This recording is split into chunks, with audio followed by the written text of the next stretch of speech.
ನಮ್ಮ ಸರ್ಕಾರ ಕೆಂಪೇಗೌಡರ ಅಭಿವೃದ್ಧಿಗೆ, ವಿಶೇಷವಾಗಿ ಕೆಂಪೇಗೌಡ ಅಭಿವೃದ್ಧಿ ಪ್ರಾಧಿಕಾರಕ್ಕೆ ಡಿ.ಕೆ. ಶಿವಕುಮಾರ್ ಅವರು ಬೆಂಗಳೂರು ನಗರಾಭಿವೃದ್ಧಿ ಸಚಿವರಾದ ಮೇಲೆ 100 ಕೋಟಿ ಅನುದಾನ ಕೊಡ್ತಕ್ಕಂಥ ಕೆಲಸವನ್ನು ಮಾಡ್ತಾ ಇದೆ. ಇವತ್ತು ವಿಶೇಷವಾಗಿ ರಾಜ್ಯದ ಇತಿಹಾಸದಲ್ಲಿ ಬರೆದಿಡ್ತಕ್ಕಂಥ ಒಂದು ಸುವರ್ಣಾಕ್ಷರಗಳಲ್ಲಿ ಬರೆದಿಡ್ತಕ್ಕಂಥ ದಿನ. ಡಿ.ಕೆ. ಶಿವಕುಮಾರ್ ಅವರ ನೇತೃತ್ವದಲ್ಲಿ ಮಾನ್ಯ ಮುಖ್ಯಮಂತ್ರಿಗಳ ಅಮೃತ ಹಸ್ತದಿಂದ ಸುಮ್ನಹಳ್ಳಿಯಲ್ಲಿ 100 ಕೋಟಿ ರೂಗಳ ವೆಚ್ಚದ ಕೆಂಪೇಗೌಡರವರ ಭವನಕ್ಕೆ ಇವತ್ತು ಶಂಕುಸ್ಥಾಪನೆ ನೆರವೇರಿಸ್ತಾ ಇರತಕ್ಕಂಥದ್ದು ಈ ಸಮಾಜಕ್ಕೆ, ಈ ಸಮಾಜದಲ್ಲಿ ಹುಟ್ಟಿದ್ದಕ್ಕೆ ಡಿ.ಕೆ. ಶಿವಕುಮಾರ್ ಅವರು ಕೊಟ್ಟಿರ್ತಕ್ಕಂಥ ಕೊಡುಗೆ ಅಂತ ಹೇಳಲಿಕ್ಕೆ ನಾನು ನಮ್ಮ ಕೃಷ್ಣಣ್ಣವರ ಮಾತನ್ನ ಹೇಳಿದ್ರು. ಹಾಸ್ಟೆಲ್ಗೆ ಯಾವುದೋ ಜಾಗವನ್ನ ಗುರುತು ಮಾಡಿದ್ದು 22ನೇ ಇಸ್ವಿಲಿ ತಹಸೀಲ್ದಾರ್ ಇದ್ರು, ಅವ್ರು ಕೊಟ್ಟಿದ್ದು ಅಂತ.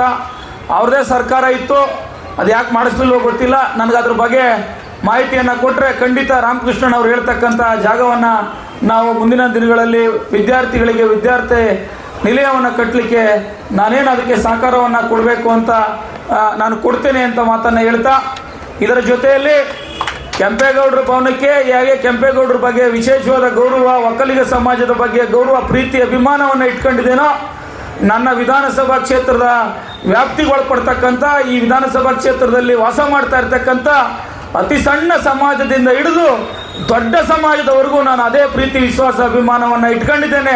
ಆ ಎಲ್ಲ ಸಮಾಜಕ್ಕೂ ಜಾಗ ಕೊಡಲಿಕ್ಕೆ ಈಗಾಗಲೇ ಒಂದು 2-3 ಕಡೆ ಜಾಗವನ್ನು ನಿಗದಿ ಮಾಡಿಸಿದ್ದೇನೆ. ಅದಿನ್ನೇನು ನಮ್ಮ ತಹಸೀಲ್ದಾರ್ ಅವರು, ಅಮೃತ್ ಅವರು ಅದಕ್ಕೆ ಸಂಬಂಧಪಟ್ಟಂತೆ ಹಲವಾರು ರೀತಿಯ ಸಹಕಾರವನ್ನು ಕೊಟ್ಟು ಜಾಗ ಹುಡುಕ್ತಕ್ಕಂಥ ಕೆಲಸವನ್ನು ಮಾಡಿದ್ದಾರೆ.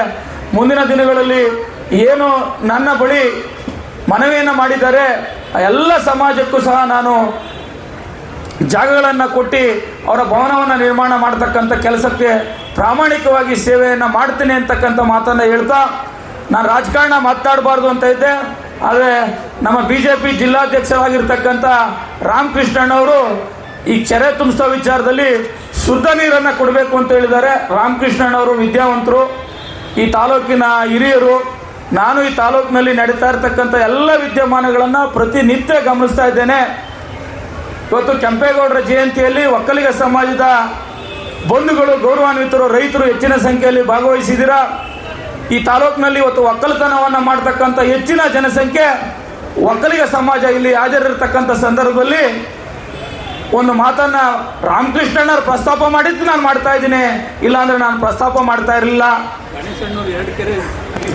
ರಾಮಕೃಷ್ಣಣ್ಣ ಅವ್ರಿಗೂ ಸಹ ಹೇಳ್ತೀನಿ, ಈ ತಾಲೂಕಿನ ಪ್ರತಿ ಒಬ್ಬ ಸಾಮಾನ್ಯ ಮನುಷ್ಯನಿಂದ ಹಿಡಿದು ರೈತರಿಂದ ಹಿಡಿದು ಎಲ್ಲರಿಗೂ ಒಂದು ಮಾತನ್ನು, ಒಂದು ಸಂದೇಶವನ್ನು ನಾನು ಇಲ್ಲಿಂದ ಕೊಡಬೇಕಾಗ್ತದೆ. ಈ ತಾಲೂಕಿನ ಜನತೆ, ಈ ತಾಲೂಕಿನ ರೈತರು ನೆಲಮಂಗಲ ವಿಧಾನಸಭಾ ಕ್ಷೇತ್ರದಲ್ಲಿ ಕಳೆದ 2 ವರ್ಷಗಳಿಂದ ಆಗ್ತಾ ಇರ್ತಕ್ಕಂಥ ಅಭಿವೃದ್ಧಿ ಕಾರ್ಯಗಳಿಗೆ ತಡ್ಕೊಳಕ್ಕಾಗ್ದೇನೆ ಏನಾದರೂ ಮಾಡಿ ಶಾಸಕರ ಬಗ್ಗೆ, ನಾನು ರಾಮಕೃಷ್ಣಣ್ಣವರು ಅಂತ ಹೇಳಲ್ಲ, ಏನಾದರೂ ಮಾಡಿ ಏನೂ ಸಿಗ್ತಾ ಇಲ್ಲ ಈ ಶಾಸಕಂದು ಶ್ರೀನಿವಾಸ್ದು, ಏನಾದರೂ ಒಂದು ಜನರಲ್ಲಿ ಗೊಂದಲ ಎಬ್ಸೋಣ ಅಂತ ಹೇಳಿ ವೃಷಭಾವತಿ ಕೆಂಗೇರಿ ನೀರನ್ನು ನೆಲಮಂಗಲಕ್ಕೆ ಬಿಡ್ತಾ ಇದ್ದಾರೆ 69 ಕೆರೆ ತುಂಬಿಸೋಕ್ಕೆ ಅಂತ.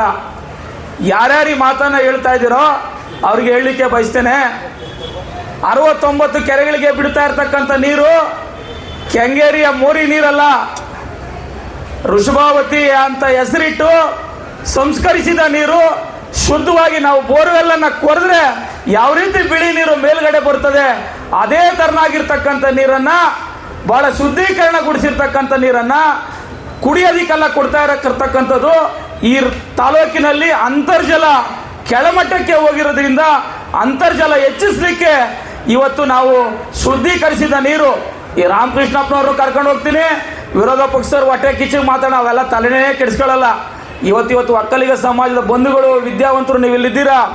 ಇಂಡಿಯನ್ ಇನ್ಸ್ಟಿಟ್ಯೂಟ್ ಆಫ್ ಸೈನ್ಸ್ ಇರ್ಬೋದು, ಈ ದೇಶದ ಅರ್ಥ ಮಂತ್ರಿ, ಇವ್ರದೇ ಪಕ್ಷದ ಅರ್ಥ ಸಚಿವರು ನಿರ್ಮಲಾ ಸೀತಾರಾಮರವರು ನಮ್ಮ ಸರ್ಕಾರದ ಯೋಜನೆಯನ್ನು ಕೊಂಡಾಡಿ ಅವರ ಅನುದಾನ 3 ಕೋಟಿ ಅನುದಾನವನ್ನು ಶುದ್ಧ ಕರಿಸಿದ ನೀರನ್ನು ಕೆರೆಗೆ ತುಂಬಿಸ್ಲಿಕ್ಕೆ ಅನುದಾನ ಕೊಟ್ಟಿದ್ದಾರೆ. ಅಂಥ ನೀರನ್ನು ನಾನಿವತ್ತು ತುಂಬಿಸ್ಲಿಕ್ಕೆ ಬಂದರೆ ಅಪಪ್ರಚಾರ ಮಾಡಲಿಕ್ಕೆ ಹೊಟ್ಟಿದ್ದೀರಾ. ಆದರೆ ಒಂದು ಹೇಳ್ತೀನಿ, ಟೀಕೆಗಳು ಸಾಯ್ತವೆ, ಸಾಕ್ಷಿಗಳು ಉಳಿತವೆ.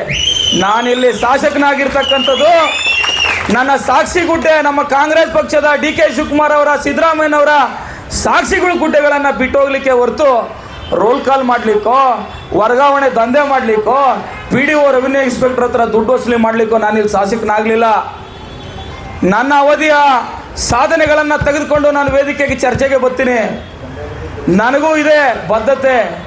ನನ್ನನ್ನು ಶಾಸಕನನ್ನಾಗಿ ಮಾಡಿದಂಥ ಜನತೆಗೆ ವಿಷ ಕೊಡೋಂಥ ಕೆಲಸ ಯಾವತ್ತೂ ಮಾಡಲ್ಲ. ನಾನು ಮಾಡ್ತಕ್ಕಂಥ ಕೆಲಸ ಅವತ್ತು ನೀರು, ಮೊದಲನೇ ಕೆರೆಗೆ ನೀರು ಏನು ಬರುತ್ತೆ, ಶುದ್ಧೀಕರಿಸಿದ ನೀರು, ಪವಿತ್ರವಾಗಿರ್ತಕ್ಕಂಥ ನೀರು ಬಂದರೆ ಮಾತ್ರ ನಾನು ನದಿಗೆ ನೀರು ಬಿಡಿಸ್ಕೊಳ್ತಕ್ಕಂಥ ಕೆಲಸ ಮಾಡ್ತೇನೆ. ನೆನ್ನೆ BWSSB ಪ್ಯೂರಿಫಿಕೇಶನ್ ಸೆಂಟ್ರಿಗೆ ಹೋಗಿದ್ದೇನೆ. ಶಾಂಪಲ್ಲು ನನ್ನ ಮೊಬೈಲ್ನಲ್ಲಿದೆ.